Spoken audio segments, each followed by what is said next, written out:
قال اللہ تبارک و تعالی یا ایھا الذین آمنوا اذا قمتم الی الصلاۃ فاغسلوا وجوہکم آمنت باللہ صدق اللہ العلی العظیم۔ اللہ تبارک و تعالی نے ارشاد فرمایا اے ایمان والو اذا قمتم الی الصلاۃ، جب تم نماز پڑھنے کا ارادہ کرو، فاغسلوا وجوہکم، تو تم اپنے چہروں کو دھو لیا کرو،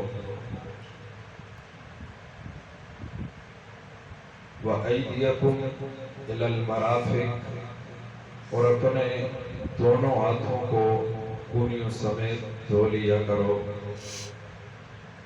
وَامْسَحُوا بِرُؤُوسِكُمْ، اور اپنے سروں کا مسح کیا کرو، وَأَرْجُلَكُمْ إِلَى الْكَعْبَيْنِ، اور اپنے دونوں پاؤں کو ٹخنوں سمیت دھو لیا کرو۔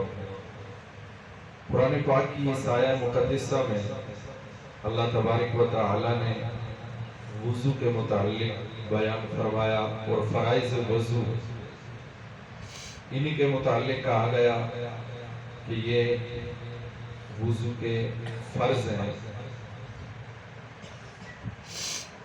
نماز کے لیے وضو یہ ضروری ہے، اور وضو کی فضیلت فرضیت یہ قرآن اور حدیث کے اندر واضح طور پر اسے بیان کیا گیا ہے۔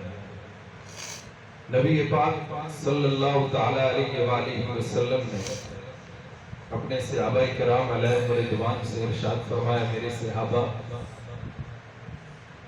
ایک ایسا شخص ہو جس کے گھر کے دروازے کے سامنے سے پانی کی نہر گزر رہی ہو، اور وہ دن میں 5 مرتبہ اس نہر کے اندر غسل کرے، تو کیا اس کے جسم کے اوپر کوئی میل رہے گی؟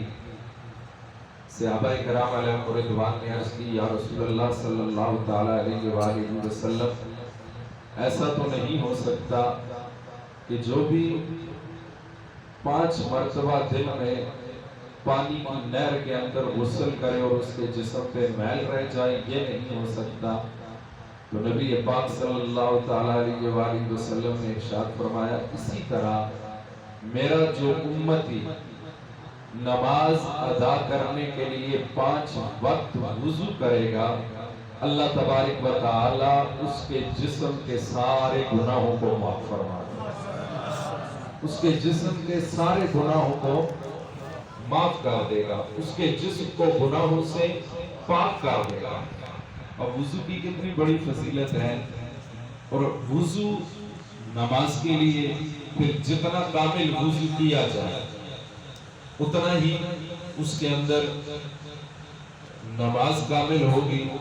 وضو کے لیے سب سے پہلی چیز کہ جب بندہ وضو کا ارادہ کرے، وضو کرنے کے لیے تو سب سے پہلے اپنے جسم کو پاک کرنا ضروری ہے، اور ہم جس وقت استنجا کرتے ہیں وضو کرنے سے پہلے، چاہے ہم چھوٹا پیشاب کریں بڑا پیشاب کریں، ہم جسم کو پاک کرنے کے لیے، پاکی حاصل کرنے کے لیے ارادہ کرتے ہیں۔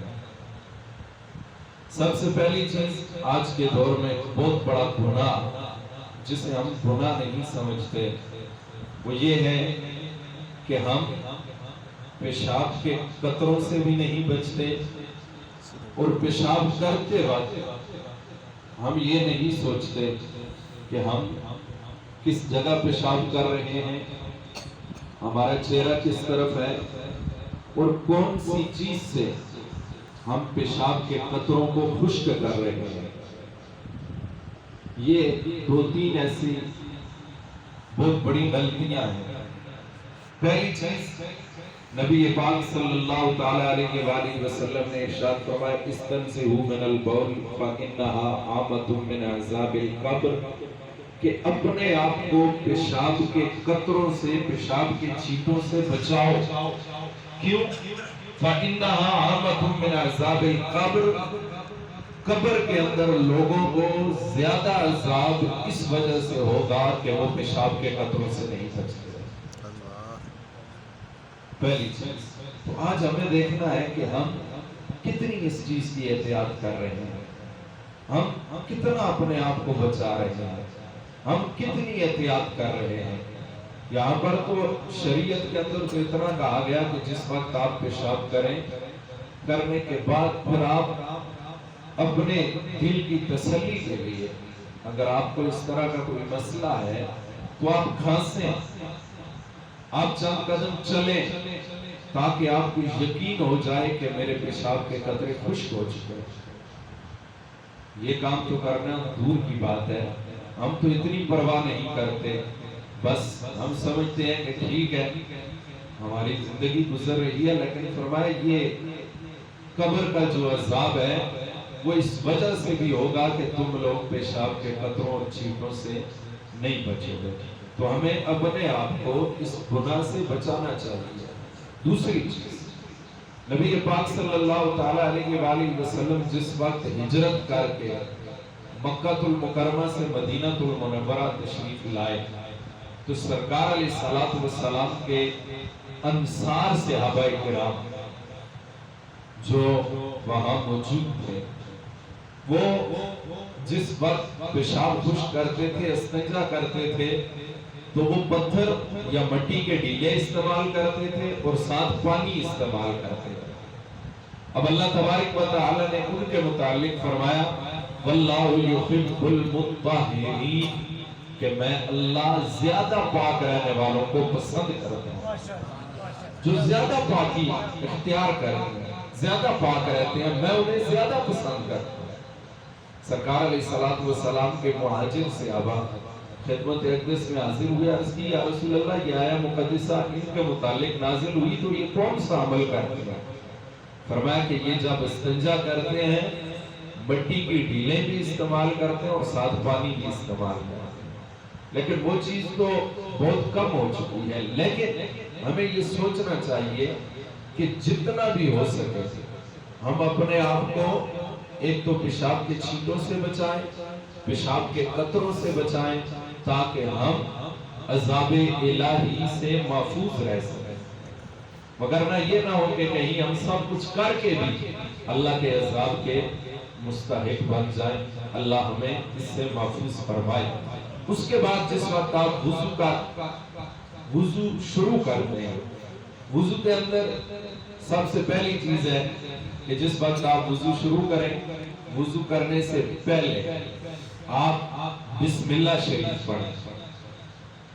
بسم اللہ شریف پڑھنے کے بہت سے فائدے ہیں، اور دیکھیں ہمارے دین کے اندر یہ کہا گیا ہے کہ اگر کھانا کھا رہے ہو، کھانا کھانے سے پہلے بسم اللہ شریف پڑھو، اور کوئی اچھا کام کر رہے ہو اس سے پہلے بسم اللہ شریف پڑھو۔ بسم اللہ شریف پڑھنے کے بہت سے فائدے ہیں۔ وضو کے اندر محدثین فرماتے ہیں کہ جب تم ابتدا میں بسم اللہ پڑھو گے، بسم اللہ شریف پڑھنے کی برکت سے اللہ تبارک و تعالی تمہارے اعضائے وضو کے جتنے بھی گناہ ہیں انہیں پاک فرما دے، انہیں پاک فرما دے۔ اور پھر دوسری چیز، نبی پاک صلی اللہ تعالی علیہ وآلہ وسلم نے ارشاد فرمایا کہ جب تم وضو کرو تو سب سے پہلے اپنے دائیں ہاتھ دھو۔ اچھا، دین کے اندر کوئی بھی کام کرنے کے لیے دائیں ہاتھ کی بڑی اہمیت ہے، دائیں طرف سے ہر کام کو شروع کرنے کی بڑی اہمیت ہے۔ مثال کے طور پہ ہم اگر ایک دوسرے کو سلام کرتے ہیں تو دائیں ہاتھ ملاتے ہیں، السلام علیکم ورحمۃ اللہ کہتے ہیں۔ اب اس کی فضیلت اور برکت کیا ہے؟ فرمایا کہ جب تم جدا ہوتے ہو تو یہ ہاتھ جدا ہونے سے پہلے تمہاری مغفرت کرے، تمہیں بخش دیا جائے۔ دوسری چیز فرمایا کہ جب لباس پہننا شروع کرو تو دائیں ہاتھ سے پہنو، دائیں طرف سے پہنو، جوتا پہنو تو پہلے دائیں ہاتھ میں پہنو، تو یہ دائیں طرف سے کوئی بھی کام کرنے کی دین کے اندر بڑی حکمت اور بڑی برکت ہے۔ اب جس وقت ہم آغاز کرتے ہیں اس کے اندر دو چیزیں بیان کی گئی، فرمایا کہ جب تم شروع میں بسم اللہ شریف پڑھو گے یا کوئی اور کلمہ طیبہ پڑھو گے، اس کی برکت سے اللہ تمہارے اعضائے وضو کے گناہ معاف کرے گا۔ لیکن اگر تم ہر آزاد ہوتے وقت بسم اللہ شریف پڑھو گے یا تمہیں کوئی اور دعا یاد ہے جو مسنون ہے وہ پڑھو گے، اس کی برکت سے اللہ تبارک و تعالی تمہارے سارے جسم کے گناہوں کو معاف فرما دے۔ سارے اعضائے جسم کے جو گناہ ہیں اللہ انہیں معاف فرما دے۔ اب ہم نے جب وضو کرنا ہے، ہماری نیت، ہمارا ارادہ ہے کہ ہم نے نماز پڑھنی ہے۔ نماز پڑھنے کے لیے پھر ہمارا وضو اتنا کامل ہونا چاہیے، اور کامل کیسے ہوگا؟ جب ہم کامل طریقے سے کریں گے۔ 4 فرض ہیں وضو کے جو قرآن مجید کے اندر بیان کیے گئے۔ پہلا فرض چہرہ دھونا۔ اب چہرہ دھونا، چہرے کی حدود کیا بیان کی گئی؟ یہ بڑا قابل توجہ مسئلہ ہے کہ یہ جو ہماری پیشانی ہے جہاں سے بال اگتے ہیں، یہاں سے لے کر تھوڑی کے نیچے تک، اور ایک کان کی لو سے نیچے سے لے کر دوسرے کان کی لو کے برابر تک، یہ جتنا حصہ ہے اس کے اوپر پانی بہانا فرض ہے۔ پانی بہانا فرض ہے۔ اگر وضو کرتے وقت آپ پانی اس طرح بہاتے ہیں، ایک ہوتا ہے پانی بہانا اور ایک ہوتا ہے خالی ہاتھ گیلے کر کے پھیر دینا۔ یاد رکھیں شریعت کا یہ تقاضا ہے، شریعت آپ سے مطالبہ کر رہی ہے کہ وَغْسِلُوا وُجُوهَكُمْ، اپنے چہروں کو دھو۔ اب یہ جو حدود ہے اس جگہ تک پانی بہانا یہ ضروری ہے، پانی بہانا ضروری ہے۔ اور اس ایریے کے اندر یہ جتنی بھی حد بیان کی گئی ہے، اگر بال برابر جگہ بھی خشک رہ گئی تو آپ کا وضو نہیں ہوگا۔ یہ پہلا فرض ہے۔ دوسرا فرض ہے دونوں ہاتھ کونیوں سمیت دھونا، یہ دوسرا فرض ہے۔ اب اس فرض کے اندر بھی ہماری کوتاہی کیا ہوتی ہے؟ ہم سوچتے تو نہیں، ہم وضو کر لیتے ہیں، نماز بھی پڑھ لیتے ہیں، لیکن ہماری کوتاہی کیا ہوتی ہے کہ بسا اوقات ایسے لوگوں کو بھی دیکھا گیا ہے کہ ایک تو نلکے کے نیچے اس جگہ سے رکھ کے پانی بہا دیتے ہیں تو فرض پورا ہوتا ہے، لیکن کچھ لوگ صرف چلو میں پانی ڈالا یوں ہاتھ پھیر دیا۔ یہ ہاتھ پھیرنا یہ مسح کرنے کے برابر ہے۔ اس طرح نہ وضو ہوگا نہ نماز ہوگی۔ جب وضو نہیں ہوگا تو نماز بھی نہیں ہوگی۔ ضروری ہے، اور اس کے اندر ہمارے لیے آسانی کیا ہے؟ دیکھیے سنت نبوی صلی اللہ تعالیٰ علیہ وآلہ وسلم کے اندر ہمارے لیے آسانی کیا ہے؟ فرمایا ایک مرتبہ پانی بہانا فرض ہے۔ اب یہ جو ہم یوں چلو بھر کے نا پہلی مرتبہ پانی ڈال کے یوں کرتے ہیں، دوسری مرتبہ پھر ہم چلو بھر کے یوں کرتے ہیں، تیسری مرتبہ پھر ہم چلو بھر کے یوں کرتے ہیں، تو سنت کے مطابق یہ ہوتا ہے کہ وہ پانی ہمارے بالوں سے بھی ہوتا ہوا ہماری کونی تک پہنچتا ہے، اور اس طرح یقین کامل ہوتا ہے کہ ہمارا فرض پورا ہو چکا ہے۔ اس کے بعد پھر دوسرا ہاتھ بھی اسی طرح۔ اس کے بعد تیسرا فرض ہے سر کا مسح کرنا۔ اب مسح کرنے کے لیے ہمیں یہ سمجھنا چاہیے کہ مسح کرنے کا طریقہ کیا ہے۔ مسح وضو کا ایک فرض ہے۔ وَامْسَحُوا بِرُؤُوسِكُمْ، قرآن مجید نے کہا اپنے سروں کا مسح کرو، اور فقہائے احناف کے نزدیک چوتھائی سر کا مسح کرنا یہ کیا ہے؟ فرض ہے۔ اگر نہیں کرے گا تو اس کا وضو نہیں ہوگا۔ اب اس کا طریقہ کار یہ ہے کہ جب ہم مسح کرنے کا ارادہ کرتے ہیں تو ہم اپنی دونوں ہتھیلیوں کو تر کرتے ہیں۔ تر کرنے کے بعد اب بعض لوگ ہیں جو جناب والا جس وقت مسح کرتے ہیں تو یہاں سے ہاتھوں کو انگلیوں کو چومتے ہیں، پھر ناک پہ پھر پیشانی پہ لگاتے ہیں۔ میں سمجھتا ہوں جہاں سے فرض شروع کرنا ہے وہاں پہنچنے تک ہمارا جو مقصد ہے وہ فوت ہو جاتا ہے۔ اصل چیز کیا ہے کہ جب آپ نے ہاتھ تر کر لیے ہیں، دونوں ہاتھ آپ نے تر کر لیے ہیں، تو اب آپ اپنے مسے کی ابتدا یوں کریں. یہ آپ کی دونوں ہاتھوں کی تین انگلیاں ہیں، یوں کریں. انہیں برابر میں لا کر یہاں سے یہ جو بال اگ رہے ہیں، یہاں سے آپ یہ تینوں انگلیوں کو پیچھے لے کے آئیں. اب اسی طرح پھر آپ اس ہتھیلی کو آگے لے آئیں. یہ آ گیا. اب یہ آپ کے ہاتھوں کا حصہ مستعمل ہو گیا ہے. اس کے بعد اب آپ کی انگلی شہادت کی انگلی اور انگوٹھا بن چکے ہیں. اب آپ یہی انگلی کانوں کے اندر ڈالیں گے اور یہی انگوٹھا آپ کا کانوں کے باہر ہو جائے گا، اور اسی طرح آپ کے کانوں کا مسا ہو جائے گا.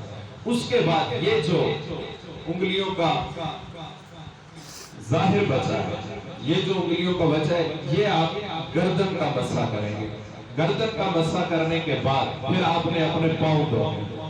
پاؤں دھونے کی ابتدا دائیں پاؤں سے شروع کرنی ہے، اور دائیں پاؤں کی چھوٹی انگلی سے آپ پانی بہانا شروع کریں. خلال کریں تو بائیں ہاتھ کی چھوٹی انگلی سے شروع کریں.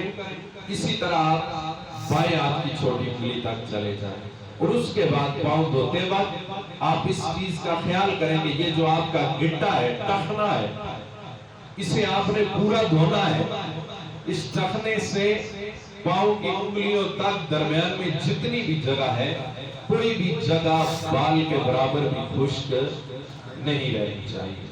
یہ وضو کے فرائض تھے. وضو کے فرائض تھے جو آپ نے سنے ہیں.